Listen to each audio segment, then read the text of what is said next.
Everyone, please join me in the pledge of allegiance.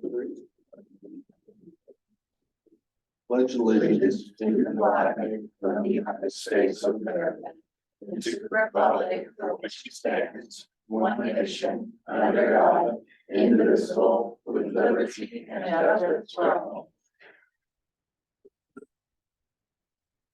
I'd like to welcome everyone to tonight's council meeting. First up is the approved minutes for the October 3rd and the October 30th meeting. So we'll do October 3rd meeting first. Can I have a motion to approve? Motion to approve. Thank you. A second. Second. And everyone in favor of accepting, signify by saying aye. Aye. Motion carries. For 10. I'll entertain another motion for accepting those minutes as presented. So moved. Chris Shelton moves. I have a second. Heather moves, and I'll take and entertain a vote. Please signify by saying aye if you accept those minutes. Aye. Motion carries. Up first, Lindsay.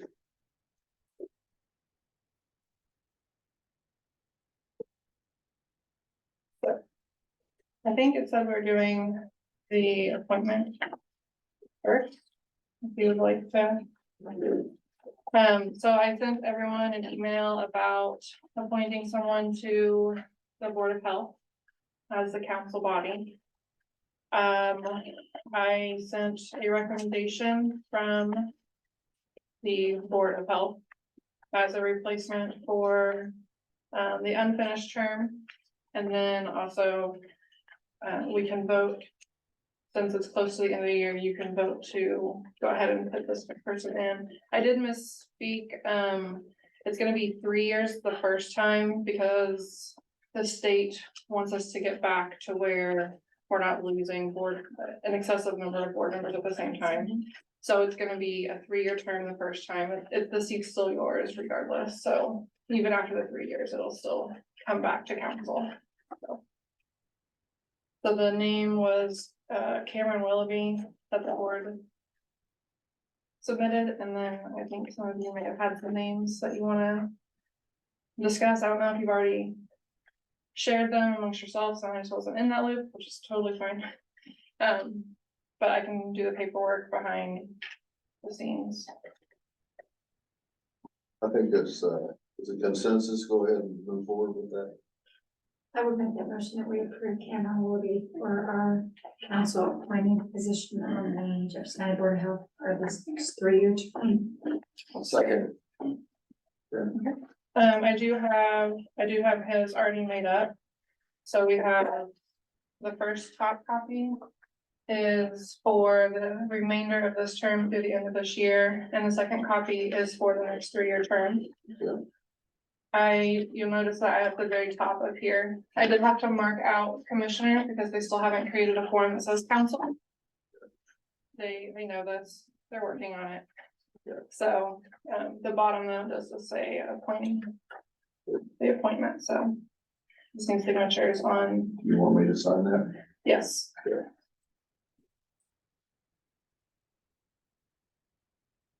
We had a motion and a second.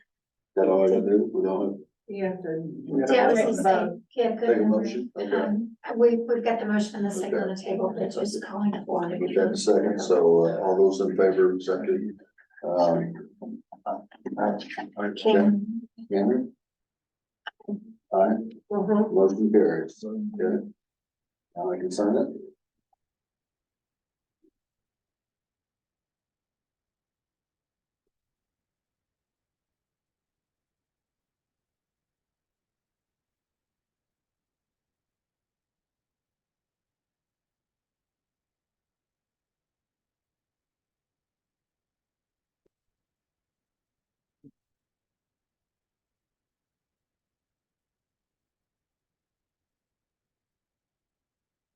Thank you very much.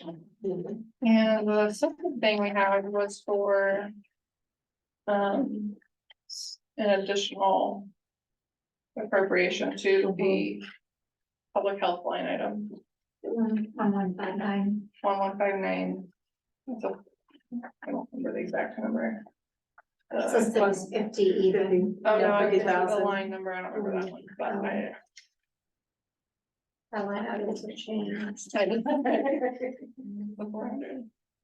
Yeah, 443. That was for, preparedness. It's for, remember, I had talked in the budget that I'm probably gonna need more money even for next year's, but I was probably gonna need it for this year as well, because we didn't know that the COVID vaccines were gonna be privatized. So they're approximately $130 a piece. They waver in there a little bit with some discounts, so anywhere from 120 to 130. It just depends on who has the availability in the moment and what kind of discount they offer. So right now, we've ordered around 340 of them, which puts us at about $44,000. And we had some money going into October, so it looks like what do we have? At the end of September, we still had 68,000 to operate off of, but we've, that goes away with normal routine immunizations, and flu takes a lot of that as well. So this was to get us to the end of the year, and we did have to start limiting how many COVID vaccines we were given each appointment day, just because I didn't want to take for granted that we were going to get additional funding. So this funding took us out through the end of the year, the way we're set up with our limited appointments. Okay. So even with that, it wasn't an excessive amount. This isn't something that's gonna have our books full every appointment day with COVID vaccines. And no concern with expiration date. We're ordering them slowly, so incrementally. We didn't do any lump ordering. Originally we ordered, 100 off the bat, but that wasn't even a concern. We knew we were gonna use those. Now we're ordering them in smaller quantities, just to make sure that we're not at jeopardy of losing any, but we are having to do a lot of referrals to pharmacies. Because, before we were getting them for free. So when we would give them out, we needed more, and we just say, hey, we need more. But now we're having to pay for them. It's like any other routine immunization. So it's just operating differently now that it's been commercialized. Right. What's the normal shelf life on them? I'm just wondering too. I honestly don't know. We don't come close to it. We get them and we use them immediately. Oh, okay. So we never really paid attention. Flu It's vaccine not was something about I've a had to pay 10-month, attention I to. think, expiration. I think usually for flu vaccine is usually 10-month, isn't it? So we had a couple of those, just had, a couple that had to be fixed, it was a 10-month. So we typically, when it comes to any sort of vaccine wastage, it's really limited. We try to be really good stewards with the money.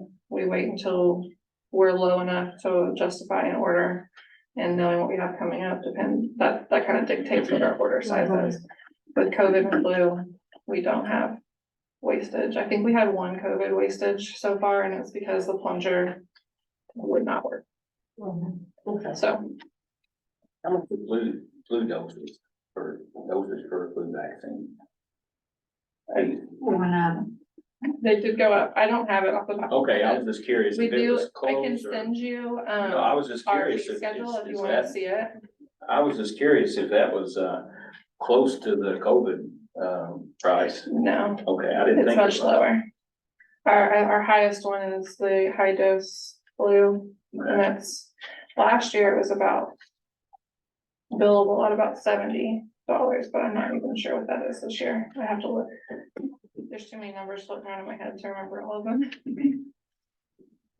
So anyway, what I'm asking for is just to get us through to the end of the year, and we'll kind of look at it and maybe discuss what we think is appropriate to increase it to next year. I will say that through the end of September, if you take COVID out, because at the time we weren't paying for COVID. So if you take COVID out of the equation, through the end of September, our return on investment was 17%. Currently our highest paying COVID reimbursement through insurance is giving us about a 40% return on investment. Now that's the highest. So there are some that pay lower, it's closer to the 20. So overall, we will be getting all of the money back since it's going into public health line item. Mhm.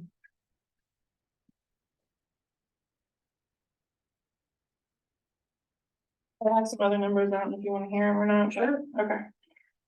All of our earnings so far this year, including COVID that we didn't have to pay out for, we have just under $300,000, so it's $290,000. So far, just through September. We have about $15,000 right now from October and November that are sitting in EFTs, so if we didn't get a paper check, but I don't have the actual what we've deposited because we're trying to figure out the best way to get our transaction history reports looking the way we want them. Mhm. So I don't have the one for October right now. Mhm. So I don't really have that full number of what we got in October and November up to date, paper check and Mhm. cash wise, but as far as EFTs, we have about $15,000 sitting there. Are they pretty quick turnaround pays, 30 days? They are right now, we're still, since billing for COVID is kind of a new thing with, they have new billing numbers that came along with that came with the new vaccines. Mhm. So it takes a little bit for some of the insurance companies to get on board with paying those out. So I do believe the first time she billed them, they rejected them. The second time she billed them, they rejected them saying they'd already paid them. Right, So then she billed them again and she hasn't had anything back. I think we should be getting payment so those soon. are probably 60-day. Yeah. Okay, So a lot of them are within 30 days of bill. good. She usually gets them billed within 1 to 2 weeks. Depending on That's good turnaround. how many, I mean, we've been doing a lot of school clinics and we've been doing a lot of food clinics at businesses. So sometimes that adds a little bit, makes it a little bit harder to get that quick turnaround, but she does a great job.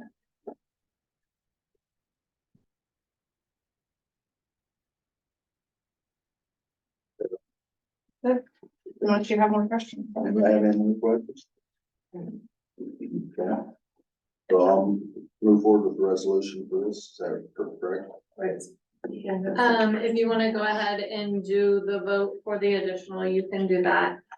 Okay. If, and we'll just get that whenever we come across the sheet.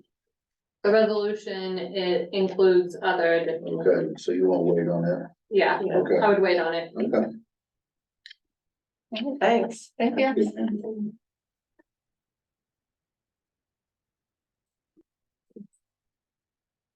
And Jeff Peters? Oh, hello. Appreciate the opportunity to be here again. Last time I was down, we talked about putting together a fiscal plan. We have done that for you on a kind of a base as to where you're at this point in time. I believe all that was forwarded to you, so you have copies of that along with the comments. And I was just gonna walk you through a little bit of that and then take any questions that you might have, or if you have questions in the middle, just fire away and we'll go from there. Okay. The fiscal plan that you have before you does take into account your 24 budget as you proposed it, put it forward, both in rates, levies, assessed value, and your appropriation process.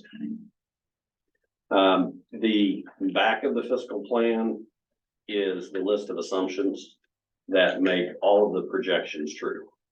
So I always tell people, either fiscal or executive, go through and read those, even though they are boring. That is the basis of your input. Bad input is going to give you bad output. So look at those.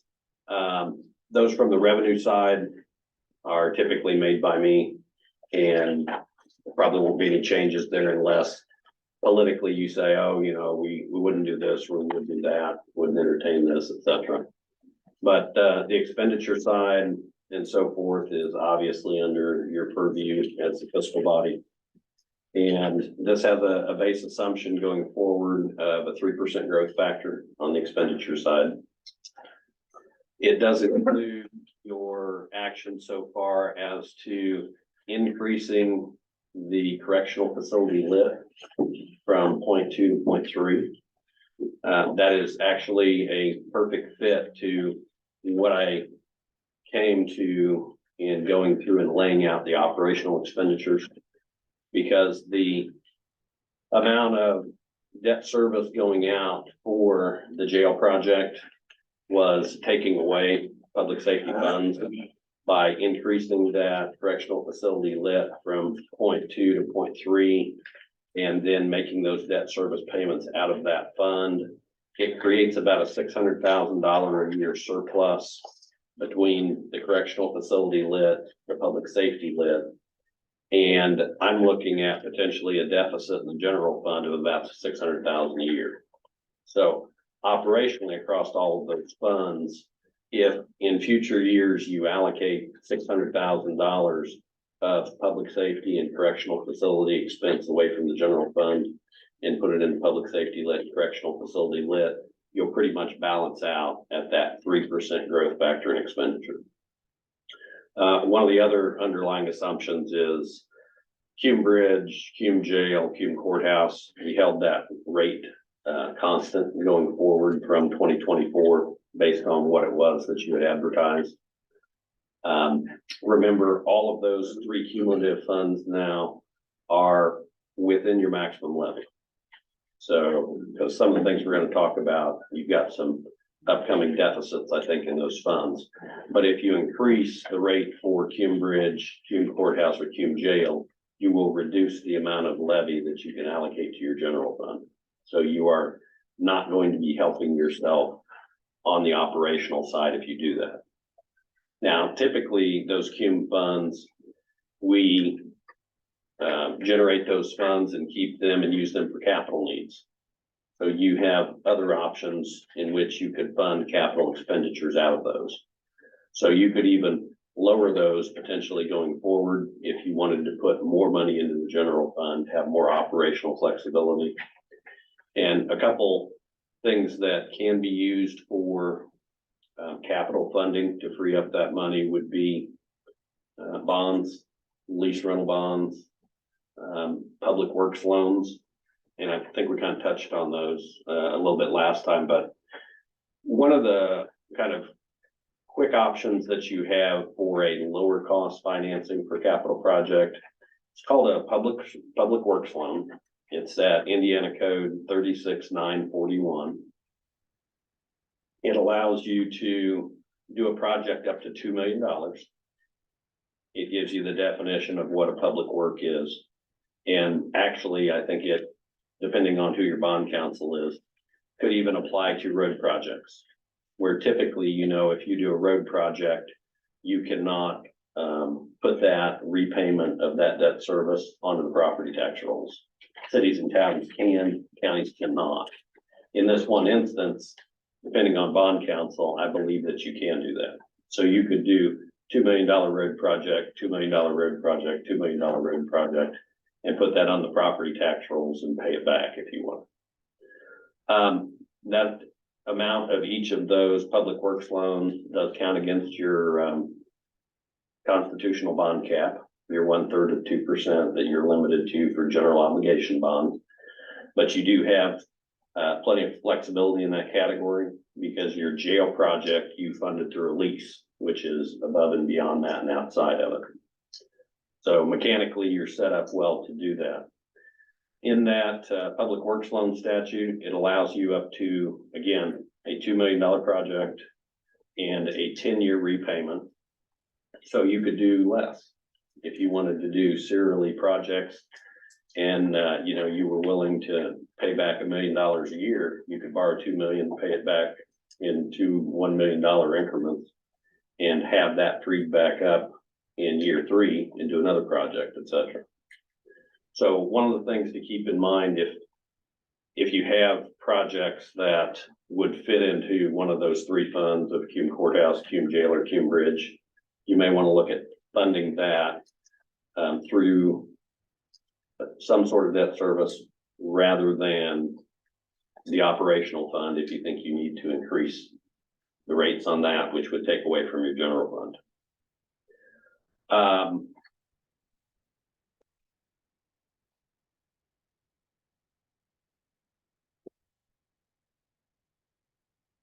The other operational issue that I did see is on your MBH fund. It looks like in the last few years, you guys have consumed about half of the cash balance that you've had in motor vehicle highway. And it's not an uncommon problem. We see it all across the state. Those costs are really going up and up, and it's draining all those funds. Two thoughts on if you're continuing down that road, you have to make these road expenditures for safety reasons, etc. Funding that, you have an option of implementing a surtax and a wheel tax. Back in 2017, when the legislature revamped how wheel tax and surtax was going to be applied and distributed, LTAP put out a report, and they looked at every county where you were with wheel tax, surtax, and what you could potentially generate under that new legislation. For Jefferson County, it's about $1.5 million a year. I think projecting out, you're probably going to be about 1.1 million upside down if you continue on the road that you're at. So a wheel tax, surtax at the maximum would potentially cover that. There have been some other legislative changes now that might impact that revenue. But also if you've had increases in population and car counts, etc., that revenue number might, be right where it's at, or it might be a little better. One of those things to consider, nobody likes to raise taxes, but that's an option to consider for motor vehicle highway and the highway operations. Alternatively, economic development income tax is one of the local income taxes that you have available to you.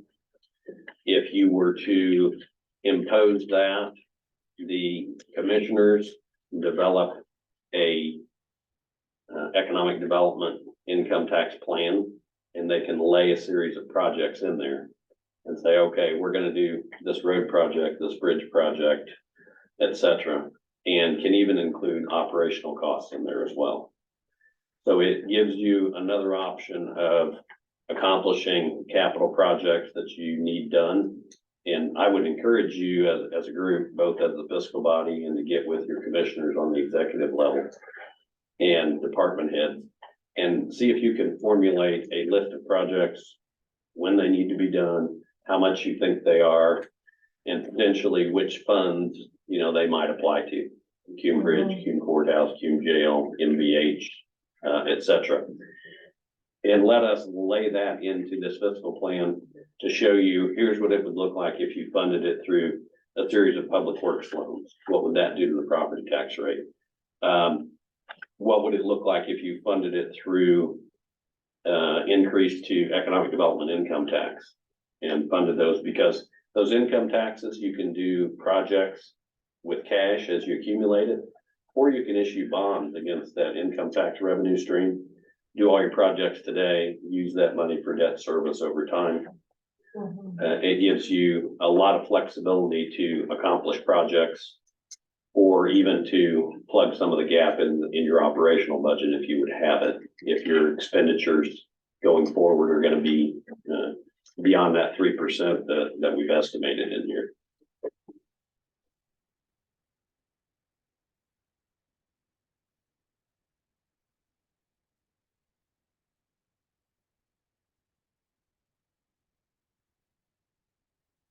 Another, it's kind of a small point, but the cumulative capital development fund, it is rate driven and it is outside your maximum levy.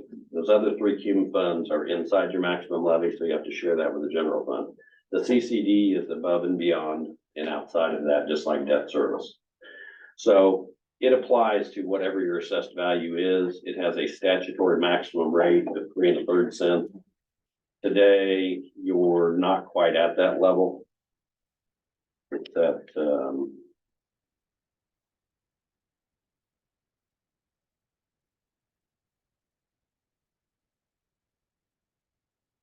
MPD for 2023 was at 2.26 cents. So in the beginning of every year, I think it's prior to May 1 now, state changes their guidelines periodically, but I believe if you advertise increasing that back to its maximum and file all the paperwork with the DLGF before May 1, you could, for the 2025 budget cycle and property tax collection, get that rate back up to the 0.333. And I think that would give you about $180,000 more than what you have today going in there annually. Again, not a big amount, but helps toward your capital project and capital project planning. Again, kind of specifics to the fiscal plan. The key, I think, to all of these fund pages is the second to the last line or the third to the last line, depending, is net increase or decrease in fund. If you look at that, you can see historically, whether you've eaten cash or added to the cash balance, where we think you're at in the current year, and based on the assumptions, projecting out forward what that looks like. And that helps us to target, do we think you're going to be consuming cash? And where I gave you that number in the beginning, that I think from the general fund side, you're probably going to be eating maybe $600,000 a year in cash once you equalize everything. The other smaller max levy funds, such as health, cemetery, election registration, I put all those in just so they would fund themselves based on that 3% amount, so that we could localize and see operationally from the general fund, what do I think the overall burn is on cash for operations. And again, I think you can cure that by allocating more money to the income tax funds for public safety lift, correctional facility lift. Again, like I say, I encourage you to, if you can, get together a project list. Let us incorporate that into there, and it'll kind of give you a good roadmap of how you're going to get from where you're at to the end of these projects, and give you a good idea as the fiscal body, what are they costs? What does that look like to a taxpayer, either property tax or income, so that you can kind of weigh those options. And of course, you always have the options of you just don't do the projects and you cut back spending and live within where you're at. But would be happy to answer any questions on that and take any other direction that you can provide.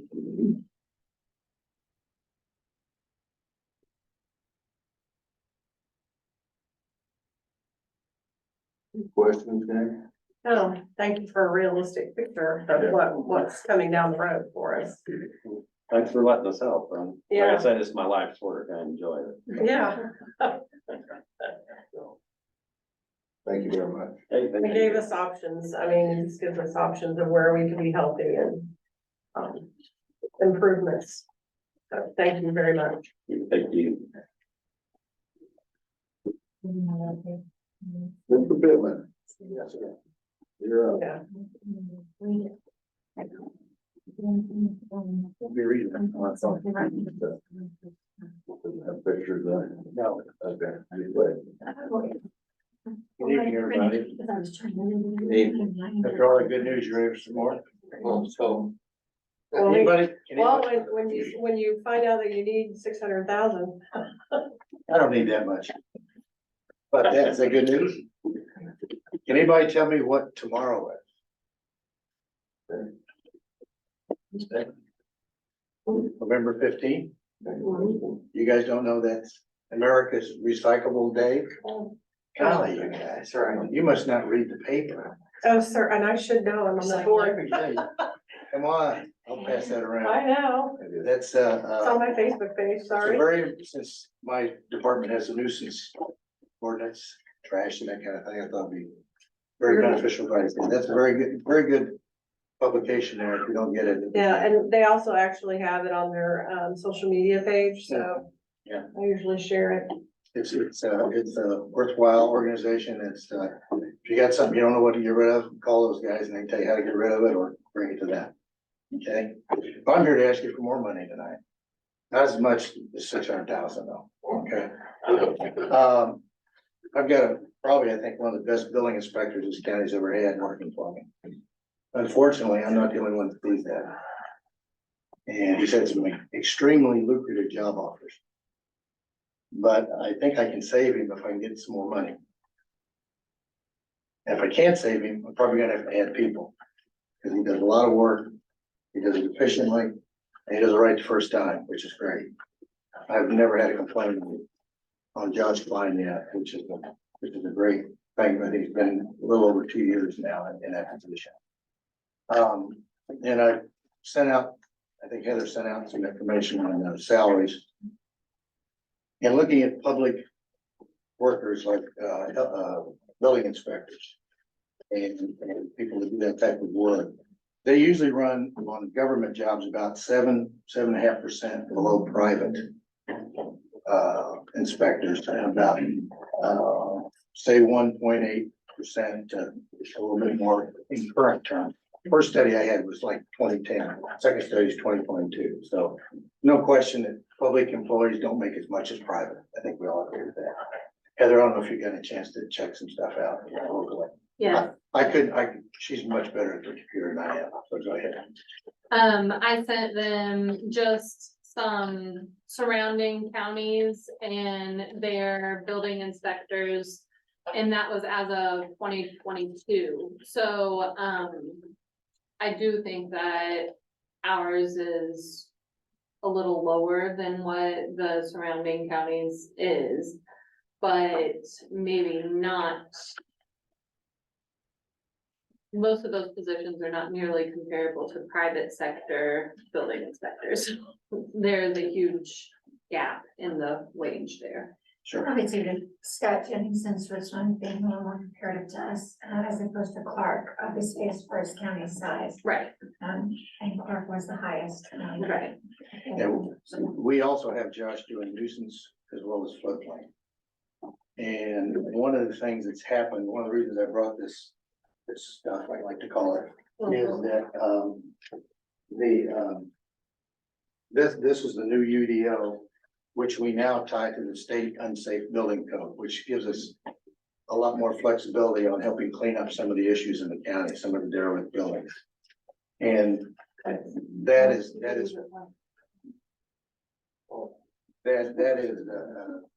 just some of the documentation. This is the building inspector's Bible for Indiana. This is the 2020 Indiana Residential Code.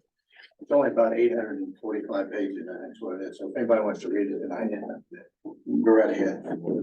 But that's part of what Josh is doing. The other thing that's happening right now is that he's got a lot of training to do. Indiana has just passed a new floodplain requirement that any floodplain inspector has to be certified by June of 2025. Which is gonna involve probably about 2 days to 4 days worth of training. So on top of the training on this and the new UDO and the unsafe building code, he's got a tremendous amount of training on his hands as well. But the nice thing about Josh, he takes it very seriously. I mean, he really looks and works at this, and what's interesting, and I was telling someone today about it, that when people come in the office, he gives them good information to help them do things right, do things correctly, and especially on the building side, he's just got a tremendous amount of information. Unfortunately, like I said, other people see that too. This is a couple studies that I've got to show building inspectors, and again, I don't think these separate private and public salaries, give me an idea what some of those salaries are. I think I sent you this one. This is one you sent out. That was included.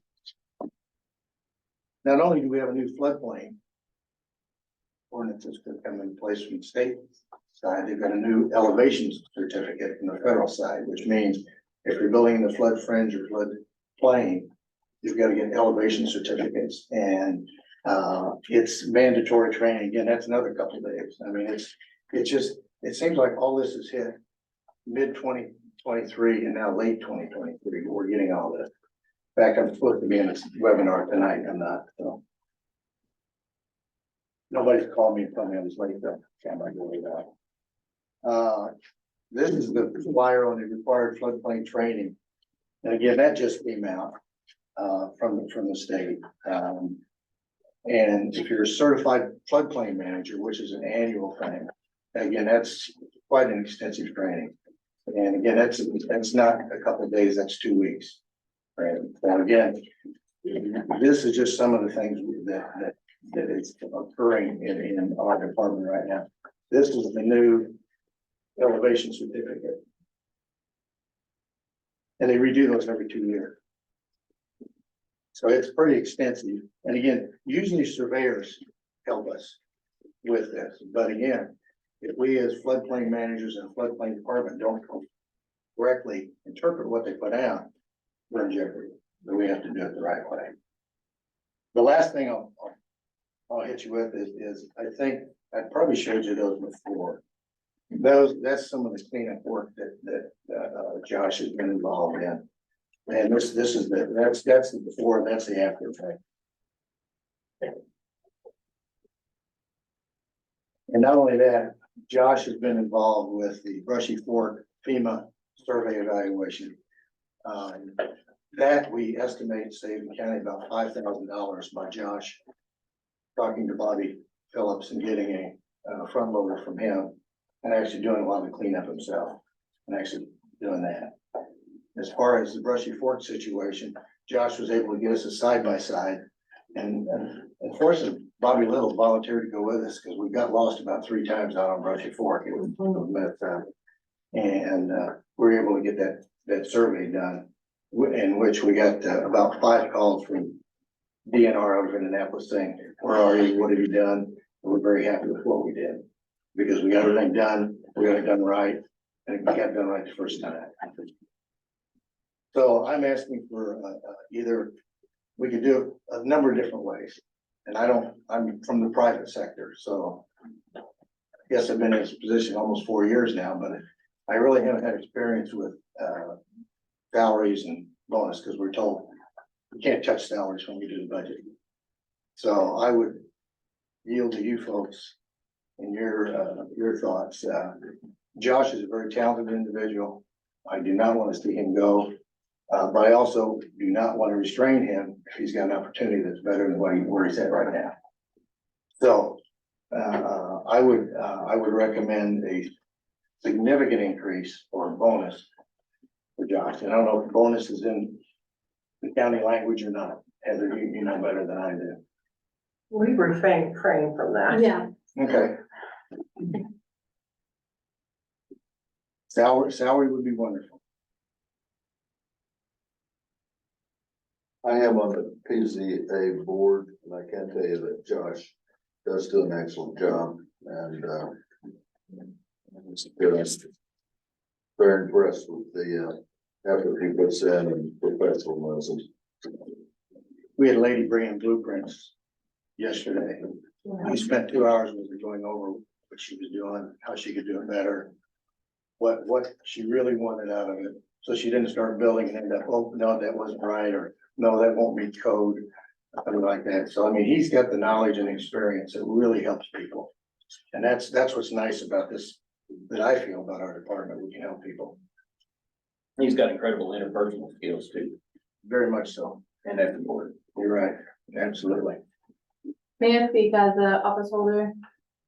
I get a lot of feedback from other offices in similar situations, and I feel that Josh does a wonderful job, and there are a lot of county employees that do wonderful jobs. I do think that if this starts a major trend, it could open a very large can of worms as far as office holders coming in. We all have very valuable employees. They all are very talented, but I think it could definitely cause a ripple if mid-season raises are given outside of that time when we come and talk about the raises. Or just trying to do special things for specific employees. I wanted to clarify a thing you said earlier, Mike, because you're right that we don't want raises added to the line item. But when we sat down face to face with the department heads, that's the time to talk about salary increases. And that goes for all department heads. We go through this every year. There always seems like there's one or two that kind of filter in toward the end of the year, the first of the year, wanting significant raises. The time to talk about that is during the budget session. When we're sitting face to face and going through line item to line item, that's when we need to hear from the department heads that, hey, there's a potential situation or, you know, I'm going to bat for this person to get some additional funding. Because this puts us in a tight spot because we've already completed the budget for the year, which was very tight this year, very, very tight. And, this, you know, to Heather's point, everybody, we have some fantastic employees throughout the county, and I don't want to put one above the other, but that time to discuss that is during that budget session. Well, I was told we couldn't talk about salaries. I don't know who told you that, but you were falsely informed. Well, I think my email clearly states that you could ask for raises on a cover letter. Every year. So put it in the cover letter, because most departments do. I was not aware. Okay. I was not aware. Secondly, if I don't retain Josh, I'm gonna have to get another employee. Because I can't imagine anybody being able to keep up the workload he's got. So. I Just mean, curious, as I piece all this together, Mhm. last year and then requested for this, for 2020, fiscal year 2024, there was, just a mere $1,000 in part-time and it was unused. So just curious, is that now, I don't have the balance. It's same, it's still the same, we haven't used it. I think we had the $25,000 budgeted for the 2-mile buffer cleanup. That was not, I thought that was going to be a part-time person. Well, technically, in the 05, there's 1,000, and that was requested again this next year. Well, the reason I'm requesting this salary increase is not because of part-time, it's because we have a strong situation with the outside industries coming after our employee, who's a very good employee. I just wondered if Yeah. you were using that. No, and it's not that, Mhm. it's not a salary increase, it's a really, we're almost half of what he's been offered, so to me, I can't in good conscience keep the guy. We went through the same thing with our county law enforcement too. We've got the state. Sure. So that's why we had to do some things during budget to try to compete with them. So we understand that's across the board on a lot of employees. The outside sector has taken a lot of our talent away, no doubt about it. Well, and again, quite frankly, with the workload and the training load that we've got with all these new regs and rules and things, it's gonna take 2 people to do what he's doing right now. So, I mean, I understand. it's a conundrum, let's put it that way. It's very unfortunate. And again, at budget time, those notices are dated December. I mean, that's when it's all come in, plus Josh, let's put it this way, I found out that he was being strongly recruited just recently, so I mean, I appreciate whatever you guys can do. Okay. I know it's a tough deal, but, I don't think we get too many employees like Josh Klein coming across No. very often. You were right about that. I agree with that. Any other discussion? What's he currently being offered? I mean, a lot more than what he's making. About You double. said 2.5, About or double. about double. But He loves working for the county. he's got advantages in working for us if we can get it up to a certain level. That's it. And you know, when I read all the comparisons, it sounded like the public employees were about, I didn't see anywhere where public employees were 10 to 15% less, it's usually single digits. Well, this is a lot less, so, and it's a tough decision, Right. but I think if I can get him closer, I don't have to get it, we don't have to match, I'm not asking for a match. I'm asking for a considerable increase, so comparatively. And I think Josh got a nice increase last year, if I'm not mistaken. I'd like to see another nicer increase this year. And if you need a number, I'll be happy to discuss it with you. Okay. Thank you. Thank you for your time. I need these code books back because Josh goes in them every day. You know what? Yes, well, I already, no, yeah, you can take that. Are those the only two, Mike? There should be a state building code out there. Unsafe building, Unsafe building. you need this back? Yeah. And I think, well, let me give you these. Pass these around real quick so you guys can see them. All these things were emailed to us, but your photos are there too. I don't have any of those back. Yeah, Thank you all. Appreciate your time. Mike, always thank you. Thank you.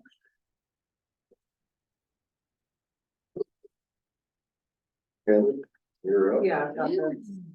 I just have three things.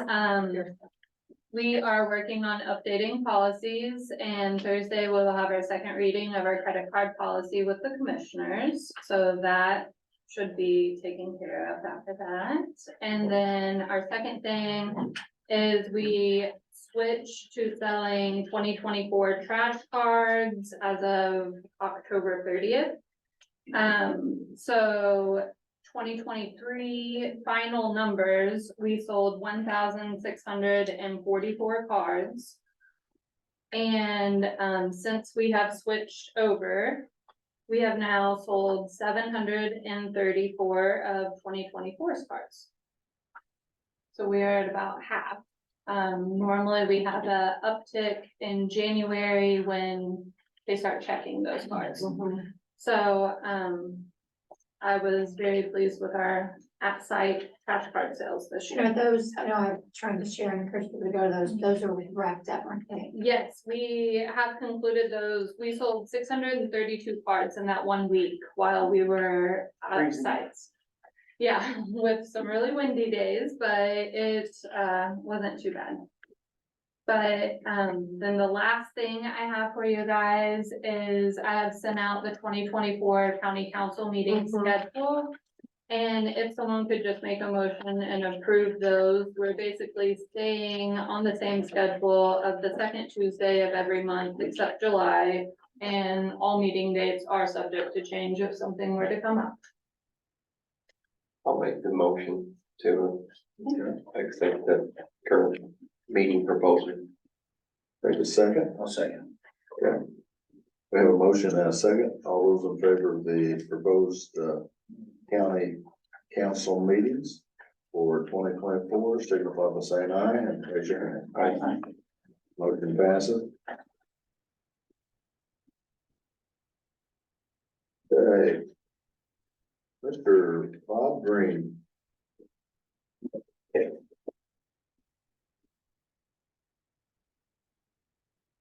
Thank you for the opportunity to speak to you before, and believe it or not, I've been here 17 years and this is the first time I come before the county council that I can recall. In fact, I've only come before the county one other time, and that was for a culvert pipe of all things, that where we were building a new trail over by Hanging Rock Motors. And I knew that the county commissioners had a bigger buying power than we did as a little conservancy, so I asked them to help us purchase that culvert pipe. But beside that, in a relationship, you know, there's something else I want to really stress tonight, and that is that's more noteworthy than any of those things, is that the county commissioners have committed $100,000 towards the match for the 2.7 million next level trail, which will connect downtown Madison to Clifty Falls State Park. The grant received from the Department of Natural Resources was $2.16 million, we had to raise over $560,000 of local match monies. So I'm deeply grateful to the county's contribution towards this project. And it strictly goes for capital improvement. It doesn't go for any operating funds or anything like that. Everything's going to go into as grants work into the project itself. So I'm deeply indebted, and glad that Commissioner Little's here and for that help. And it's going to be a significant program to build a trail into Clifty Falls State Park. It'll end up down in West Second Street, right up to the sewage treatment plant. And actually in 2010, Tony Hammock and myself and Vector Energy and the Conservancy and Vector Energy built a lot of the trail, but it needs a lot of love now because it's been kind of disintegrated since we built it in 2010. But there are going to be two major factors, and that is that they're going to be a part of this project, and that is a bridge that goes over Crooked Creek. It may be as much as $1 million. And then we'll have to cut into the hillside there if it goes along 56 into Clifty Falls State Park.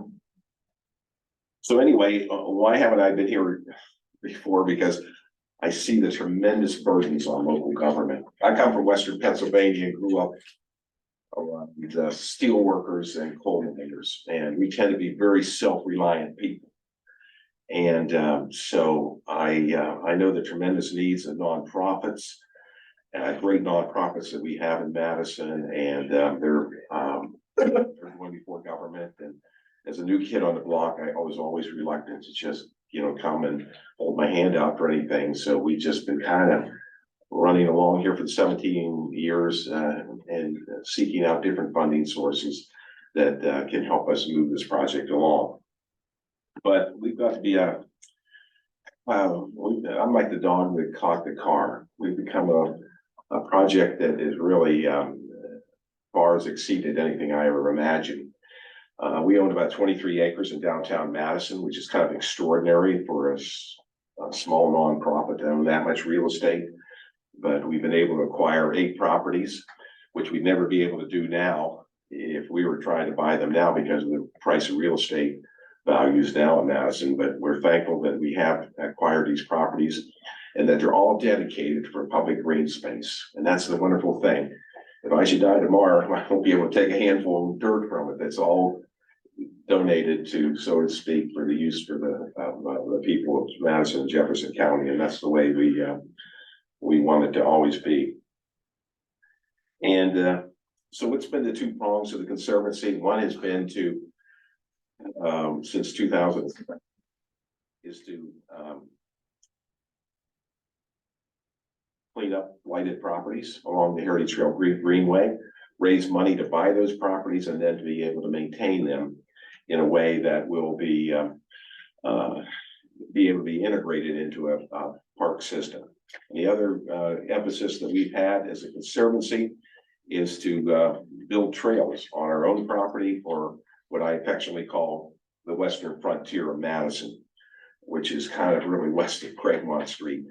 And that's what our focus has been, is building trails. And I have somewhat of a split personality because some days I'm totally consumed with our parklands, and other days I am more consumed with the trails.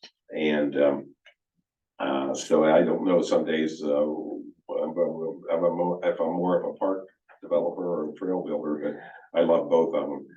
Like I said, I've been doing this for 17 years. I get up every morning loving what I do, and I'm thankful for the many of the people here that use the trails, and especially this guy here. I mean, he's amazing. See him up there walking the Heritage Trail hillside, which young people can't even get up there anymore. And what was your amount of mileage that you walked? Since my transplant, 4,132 miles. Isn't it amazing? And a lot of that's been on the Heritage Trail hillside, I think. Yeah. So it's just truly remarkable. And so here we are, and people say to me, what are you going to do with these parklands and some of these projects that you got going on? And I think that's a good question.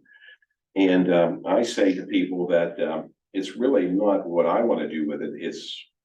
It's not really up to me. It's the intrinsic nature of what the property commands of it. And there's certain things that we think that it just becomes natural about what we want to do. And, just real quickly, and if a picture's worth 1,000 words, that's why I brought these, but, and I can maybe pass these around real quick, but I bought the last property down along the riverfront. We use these proposals, and if you want to look at these, and it'll show you some of the ideas that we have there. They might need some explanation, but so we have these grounds, and there's just some natural things that we think are very possible to do. And one of the most striking things that everybody gets amazed about is the barge cells that we down there. We have 3 barge cells, and I've become friends with the man who developed the Big 4 Bridge. I don't know whether you know about the Big 4 Bridge, but it's one of the most attractive features in downtown Louisville. And he looks at those barge cells, and he said, you know, if you see a picture in there of a barge cell with a walkway up to it, he's the one that did that. He said, well, I just love to work on those and build one of the top features probably on the Ohio River between Pittsburgh and the Mississippi. And those are one things that we think will be very appropriate. And that's what I'm saying about, we're gonna just do what we think is appropriate for the land that we have. The other thing, we'd like to do something with the little railroad spur that goes through the park. And we're right along the river. We'd like to maybe get some kind of pier going there. And then we have this big open field. And if there's one thing that I would like to do, and the Conservancy would like to do more than anything else, and maybe we can start really pushing this out next year, is to build a pavilion down there where the old bumper to bumper was. I mean, this would be kind of an amazing new feature to offer downtown Madison, a pavilion. Have you ever been up to Batesville at Liberty Park? They have a beautiful pavilion that we have pictured in there. And we think that would be a great asset. Can we do it in a floodplain? Well, that'd have to be determined, but I think if it's an open structure, we might be able to do that. But I think it'd be a great gathering place. And I'd be excited about that on that. And I think that'll be the big thing that we want to do as we promote Heritage Park. And one of the things that we have right now that has really been attractive for people is a fire pit. And the church groups, Boy Scouts and family gatherings just love to come down to our fire pit and get together. We have picnic tables and so forth. And it's been a real attraction for the community, and we want to continue to build that. One of our slogans is connecting people to nature, history, and one another. And that's one thing that we want to do with Heritage Park, is connect people with one another. And it's just been a burden of mine that, you know, we need to be able to take on some of the difficult challenges we have in this county. I mean, we had to build a new jail, but I hope that maybe we'll never have to build another addition to the jail, and maybe even down, maybe leave some of it vacant if that's even possible. Maybe because some of the programming that we need to do to help build families, so these type of things where people are getting into trouble at the time of the law are just not happening. And so we want to be more than just a playground down at Heritage Park or a nature park, but we want to really be able to help build families. And you would hear my passion if you saw what I do every day and people walking down there with their kids and the enjoyment they have and the memories and the pleasure and the joy that they experience. It's just one of the highlights. They say, you know, Bob say, why do you do what you do? And I said, it's so easy because I don't know of any organization that exists to have its doors open 365 days a year, free of charge to people who are rich and poor, young and old, people of all colors, faiths, nationalities, educational levels, medical conditions, and gender. I don't know of any other organization that can say that, but that's what we're about, being open 365 days a year, free of charge, and being available for people to come and enjoy it. And there's so much more I could show, and I guess just a couple of things real quickly. This is kind of a little trailhead that we're going to have on Route 56 as you come into Madison. We'll be working with the engineering firm that was selected, and this is kind of a neat little right down there by the gate that you may see down there. And here's another one that And here's a neat little pocket park that we're gonna build. It's called the Madison Incline Park. We think the Madison Incline ought to be commemorated for its tremendous impact that it had on Madison's history. And we had an architect that just did a masterful job of putting together what concepts we wanted in here. So I think you recognize some of the things, but it'll be right down there near where the Porta-John is. And we expect somebody to help us underwrite some of these costs. Most groups like conservancies, are privately endowed. People believe in what conservancies do and are willing to write large checks to make these dreams happen. And so we were hopeful of that. One of my models is the parklands of Floyd's Fork over in Louisville, one of the most amazing park projects in decades in the United States of America. They raised $120 million to buy real estate over in one of the wealthiest parts of eastern parts of Louisville. And a lot of the money came from private philanthropy because people believe in what we are about, and that is building green space where families can come and enjoy, or anybody can come and enjoy nature and being out there. So I'm going to tell you a couple of things. I had a chance to take the property manager for Clifty Falls State Park, and he just came in January, and I wanted to be neighborly, and I asked Larry, I said, would you come out? He said, yes. And I wanted to let you know that we're the minor leagues, you're the major leagues. I mean, I have such great respect for Clifty Falls State Park.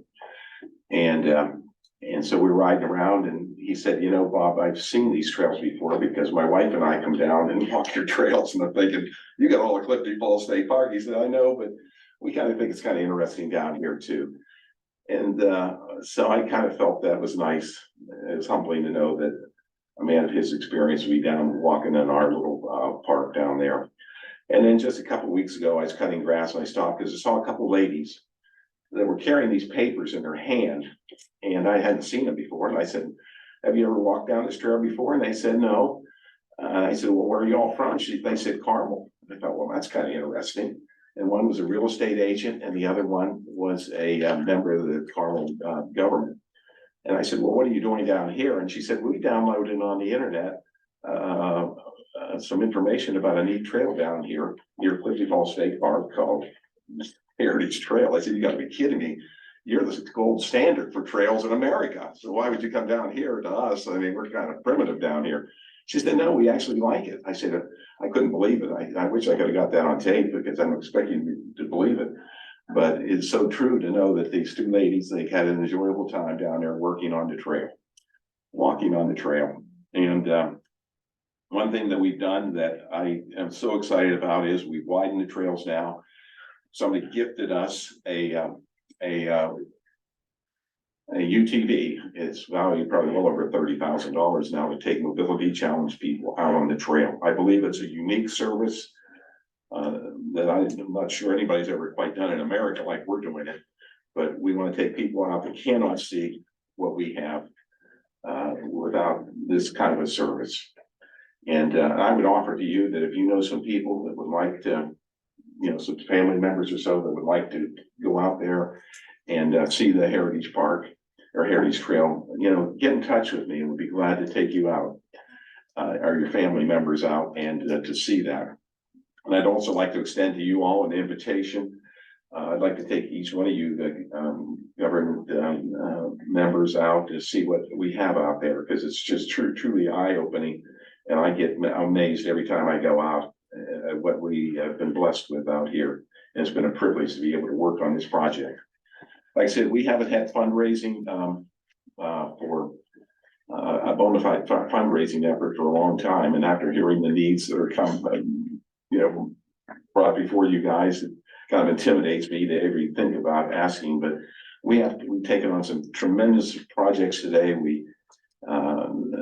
This year, and we got really overextended, but we felt it was necessary to set a template for the new trail that's going to be coming from Clifty Falls State Park into Madison. So we, have really been very aggressive in what we've done to open up new trails. It's just thrilling to see what's available now on the western frontier of Madison to show people. And some of the historical features that people have no idea. We have uncovered a little cave and some dried lake stone culverts, and the first stone bridge into Madison is clearly open and kids both climbing up on it. It's just truly something to see.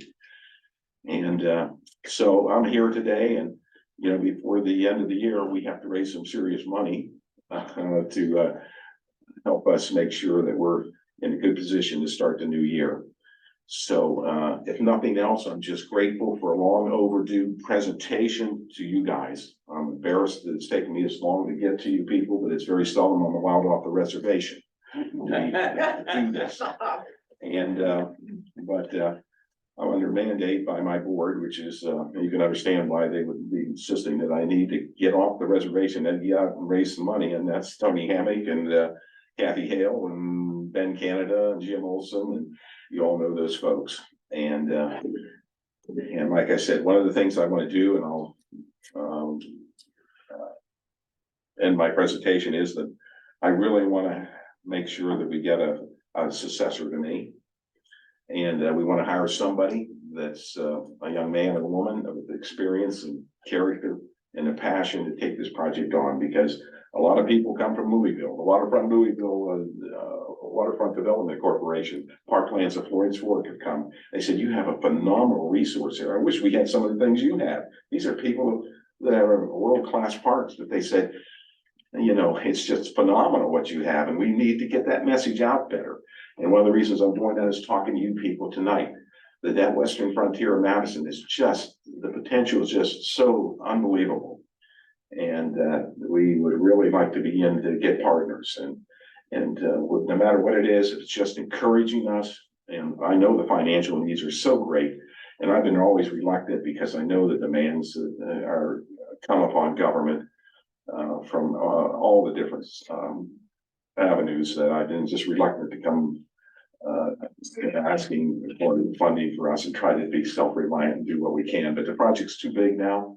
We really need to expand ourselves and our partners to make sure that we give the people of this community the full benefit of what's out there. So, that's about all I have, but that was such a thrill to see these ladies from Carmel carrying these rumpled old notes about the trail down there in what I call Crooked Creek West Trail. Are there any questions? Bob, thank you for coming today. Yeah. I always appreciate your updates. Thanks for all your hard work too. Well, pleasure's been all mine, really. Thank you. Thank you. Thank you. Yeah.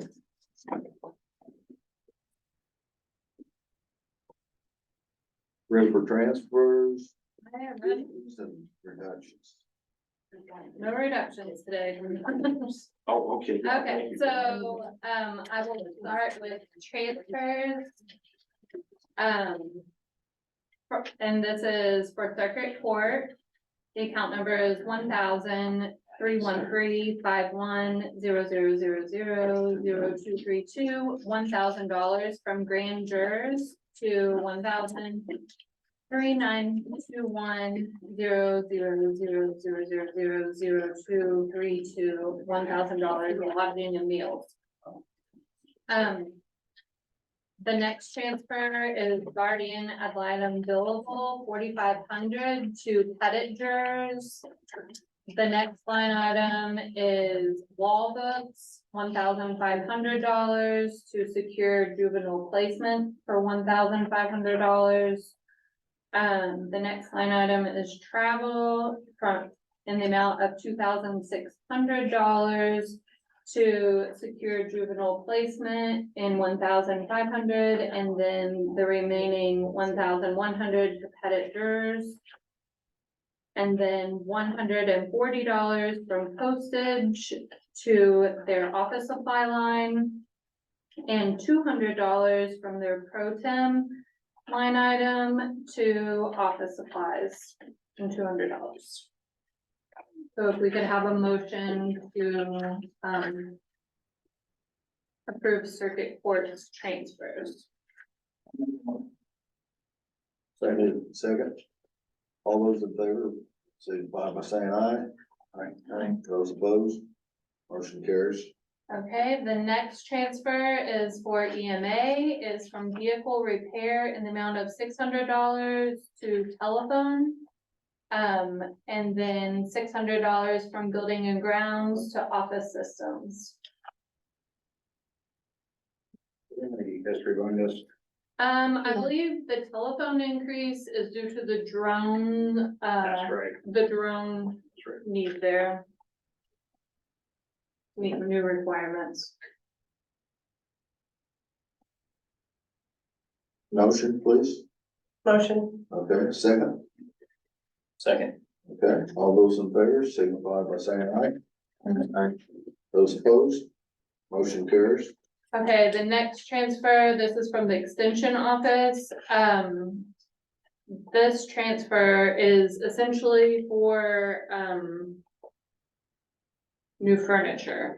I guess a desk actually collapsed and then it was the part-time desk. No one was injured. correct? No, Okay, it was. no incident. No incident, but it was overweighted, it was older, it was a very old desk. And then they are also replacing another old desk just to get that out and then everything will be updated out there.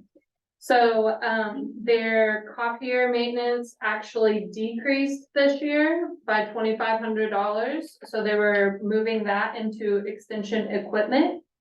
And then the next transfer, there is an employee that will be out on medical leave and will not be receiving pay.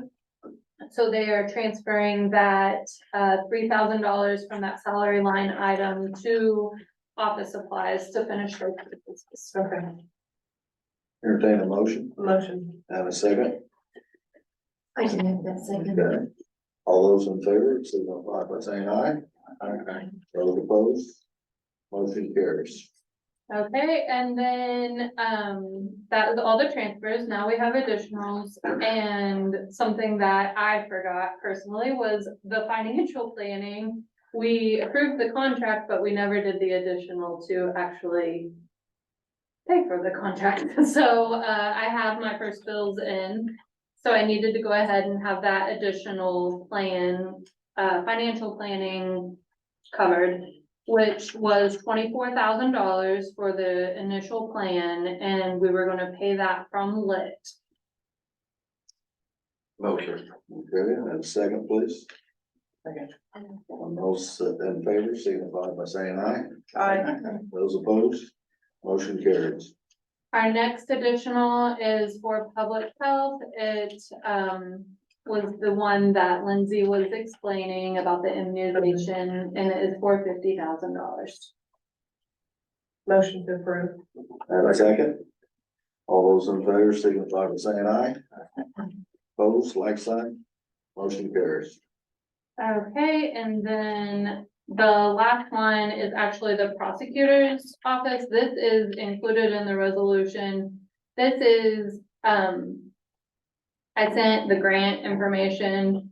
There was an addition to the grant that they qualified for, and she's already received the reimbursement. We just needed to increase the salary line to approve that $5,161.47.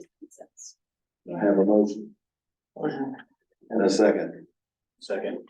All those in favor signify by saying aye. Aye. Those opposed, motion carries. And just for the formality at the end, we have the resolution 2023-015 in the amount of $79,161.47. Motion to approve resolution 2023-015. Second, please. And those in favor signify by saying aye. Aye. And against, like sign, motion carries. Maybe you just pass that around, and that's all that I want.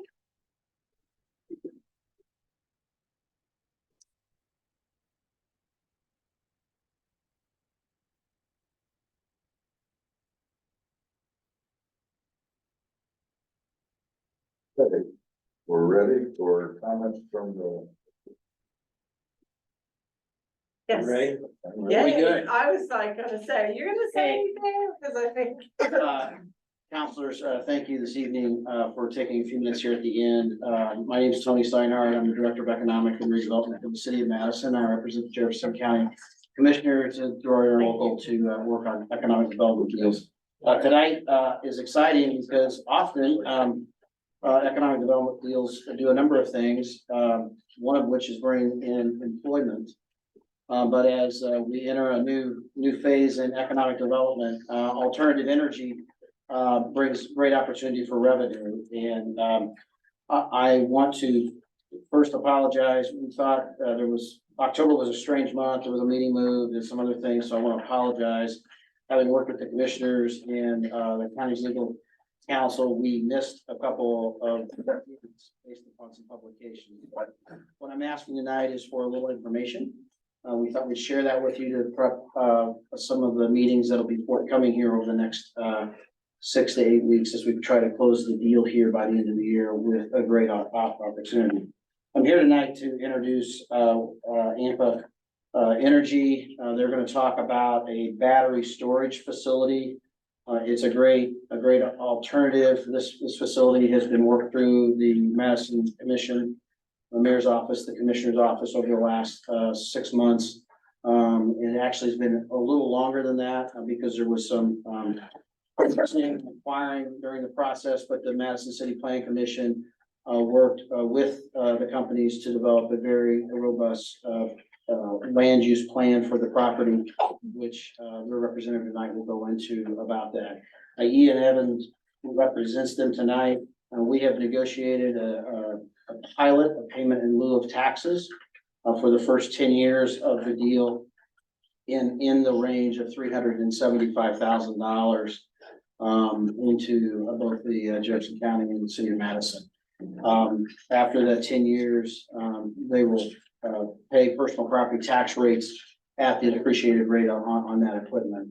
One of the reasons why pilot through our conversations with folks is important is because this is a personal property tax deal. And as we know, the state legislature has been dealing with personal property tax and currently is under a study committee about how to deal with our tax structures. So we didn't want to talk through any other kind of deals because we wanted to make sure that the dollars were committed.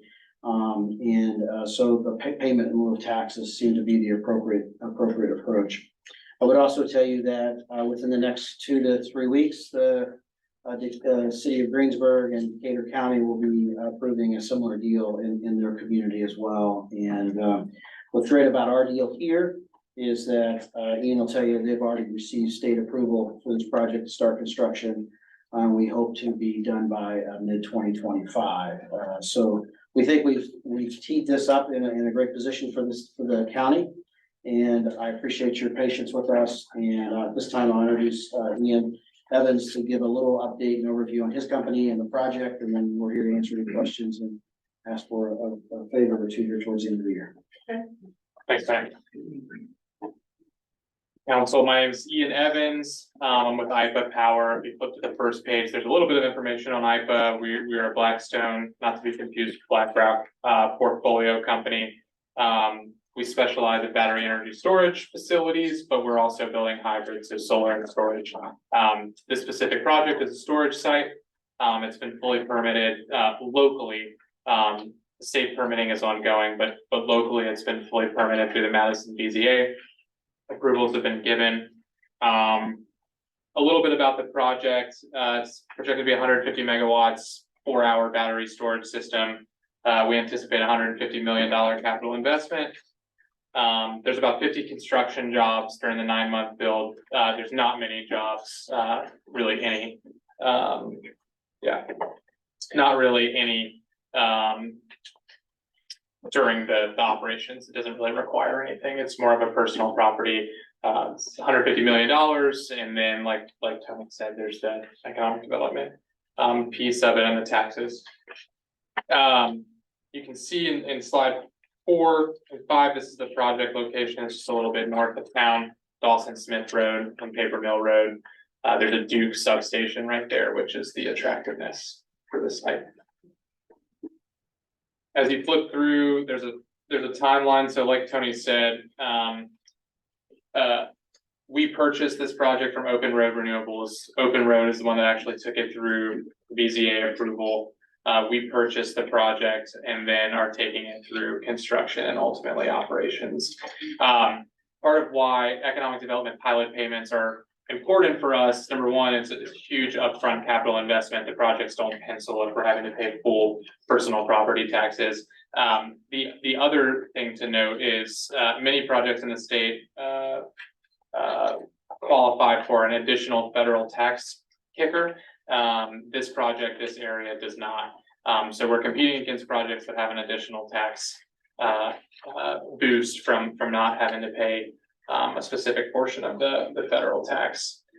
We don't get to benefit from that, makes the pilot all the more important for us to be able to make the project pencil.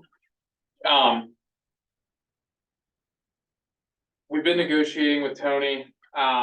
It's kind of the last step locally to get the economic development agreement passed through and the tax abatement. The only other step beyond that is the state permitting, which we will take through as soon as we get through. There's some hangups in the state that are causing us to wait a little bit, but we'll take that through early next year. We anticipate starting construction, assuming everything goes according to plan, end of 2024, with about a year, 9 to 12 months of construction. So end of 2025 would be the target date. Again, we're negotiating right now with the Economic Development Council on the details of the abatement, but essentially it's a 10-year, 100% tax abatement. And we pay economic development payments that are 2.5% of our investment during that time, spread out over 10 years. So our assumption is $150 million in investment. 2.5% is $3.75 million spread out over 10 years is $375,000 a year. At the end of that 10 years, we would start paying the personal property taxes at the depreciable floor, which is at like the 30% depreciable floor there for the remainder of the project. In favor, the last lump that you just stated, starting with the obviously Yeah. requested, it's 10-year, 100%. Absolutely. Can you Yeah. repeat that? Yes. So 10-year, so it's not fully negotiated, but this is the terms we've kind of agreed to at this point. 10-year, 100% tax abatement. So the personal property taxes are abated, and we agree to pay 2.5% of our investment. So spread out over 10 years. So it's, we assume right now $150 million of investment, 2.5% is $3.75 million. Divided by 10 years, it comes out to be about $375,000 per year. And that takes the place of the personal property taxes. And an example of obviously state permitting, not finalized yet, trying to make sure that things are settled on this. You anticipate some hiccups at the state? Want to give us an example? Yeah, I don't anticipate any hangups. I think the state is trying to figure out exactly the route they want to go with battery storage, because the state has not permitted a battery storage site before. So right now we're in a little bit of a waiting game to find out. Essentially, we're letting another project be the guinea pig with the state and like how they're going to determine a few things within the state permit. So we're kind of in a holding pattern on that until that project gets wrapped up. You might talk about the MISO approval and transmission. Yeah, so one of the long lead time items with any development, alternative energy, renewable energy, is the grid interconnection process. So it's typically about a 4 or 5 year process. At the end of that process, you negotiate an interconnection agreement with both MISO, who is the authority on the grid, and then the interconnection owner, or the transmission owner, who in this case is Duke Energy, Duke, Indiana. That process takes about 4 to 5 years. We're done with it. At the end of the year, or at the end of that process, you have to post a specific dollar amount for Duke to build and upgrade their substations to take on the additional energy. And we've posted the security. Everything's done on that front. That's sort of one of those long lead ticket items that when we bought the project, it was already in process, so now we're complete with that. The only remaining development items, for this is the tax abatement and state permit. So the revenue stream for the county projected. $375,000 For 10 years, for yeah, 10 years. 10 years. For 10 years, And it raise on the taxes. yeah. $375,000 is guaranteed for 10 years. At the end of the 10 years, then the county personal property tax is still taxed at the state level, which fall into that depreciated amount and roll into that tax rate for the remainder of the project. And this project tends to have a life cycle of about 25 years, yeah. Will that be distributed to all units or just like No, any other? there would be a potential distribution between a couple of units that we're working with the commissioners on. But at this point in time, it's $375,000. So out of curiosity, what would the property tax be on this operation if the tax abatement wasn't there? A lot. I don't know, I've got a model, I don't know it off the top of my head, but it's, Alright, that's who's here. And she has some research on. She. yeah, I mean, I did not do the math on the land, because even though, so they're talking about personal property abatement. So the land will still be assessed that's right. the way that it needs to be. And if there's any commercial fencing or anything like that. So if you just take an easy way to do it, so for year one on personal property, the 150 million, if that's the cost of the personal property, then year one is you pay at 40% of that. And then whatever the tax rate is for township, which is a little over 2, I think, or 2.5. So that would be the way to do the easy math on the personal property. So I feel like it was around 1.6 million would be revenue on the 150 million. Sorry, I just curious, I want everybody to understand what the difference is. Yeah. Yeah. And I think that the project for us, because of certain things federally and things like that, it doesn't pencil having to pay the full personal property tax, which is why we're having to go this route. And in Decatur County, the same process and the same deal structure is in place in Decatur County as well. Because if we could do the payment in lieu of taxes with the tax abatement, we would get that state farmland. And we would, have no opportunity to gain that because this project would not pencil in. Sure. And this project, similar project, not necessarily talking, obviously, the tax abatement and the structure, the funding, but battery storage specific other areas in Indiana. Are there any in Indiana? Not to my knowledge, not at the utility scale, not at the utility scale. There are a number in the pipeline in other counties, in northern And Indiana. that Greensburg summer project is not, Greensburg summer project That's is all. battery storage, but it's not, it'll be fully approved here in the next 30 days. Yeah, so that's our project as well. We bought these two from the same developer, and they've been on similar timelines with everything. It's not built, we're going to the final vote next month, or excuse me, actually next week, yeah. So what's your projected employee security? I mean, once it gets going. There is There's there will be no employees.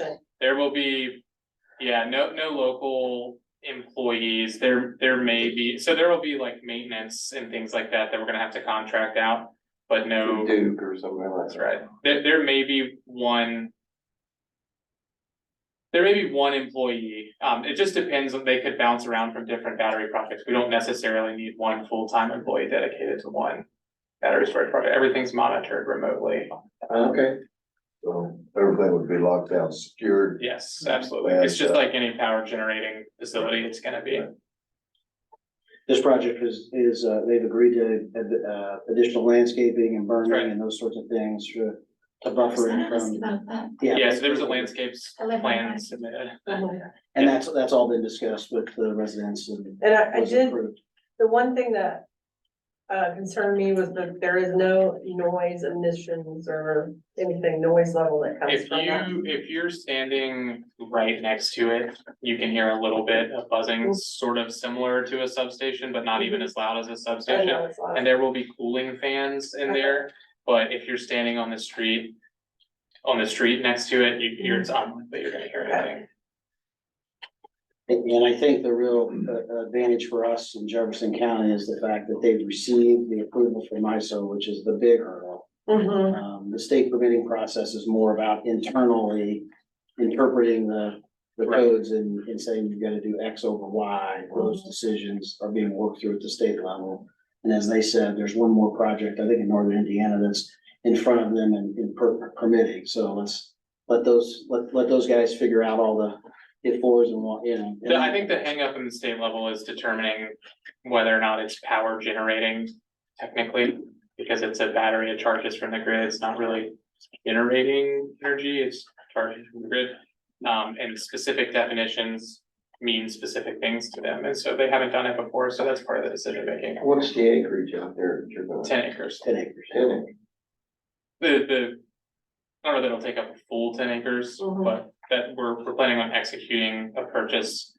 We have a purchase option, an option to purchase it, but we have not actually bought the property. We plan on doing that in February.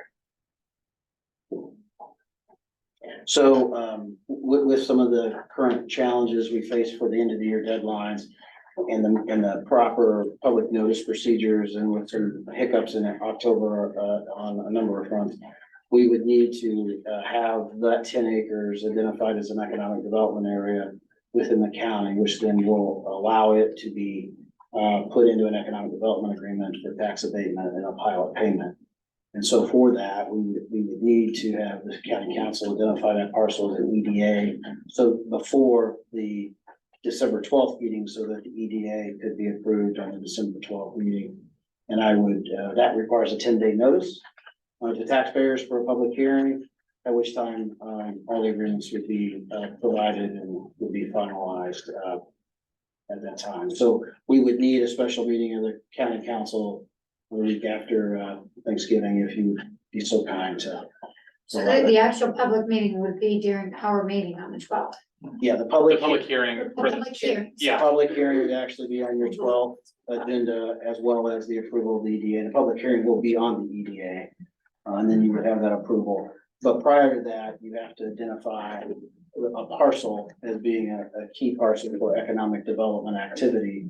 And that requires a 48-hour notice before a meeting to happen. Is there an does that have to be done so many days before? The 48-hour notice does not, it's like any notice. The 10-day notice has to be in the paper as a public notice. Okay, I didn't know if the meetings had to have a certain amount of days.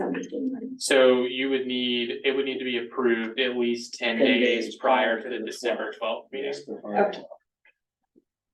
And we'd have to have the public notice for the 12th meeting in the Madison Courier by, I think we worked those dates out. Yeah, so the way it works out right now is in order to get it published in time, we would actually need to have approval.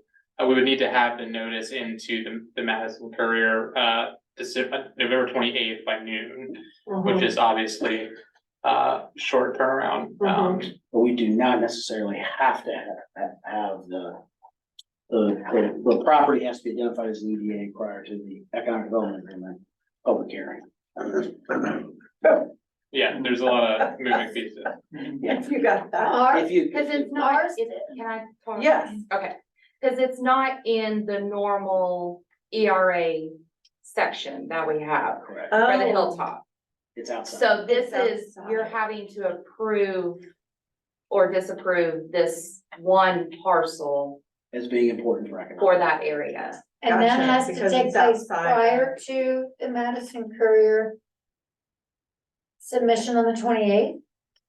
It does not, I do not believe it has to happen, It just has to It happen has to before the happen first. before the first of these, First, 'cause Yeah. 10 days before. That's 10 right. days before. But we could provide the notice ahead of actually determining it's an economic revitalization area. These 10 acres are in the city industrial park, correct? It is in the 2 mile No, it's- fringe, Yeah. but it's right off of Dawson Smith Road, So so they're one big.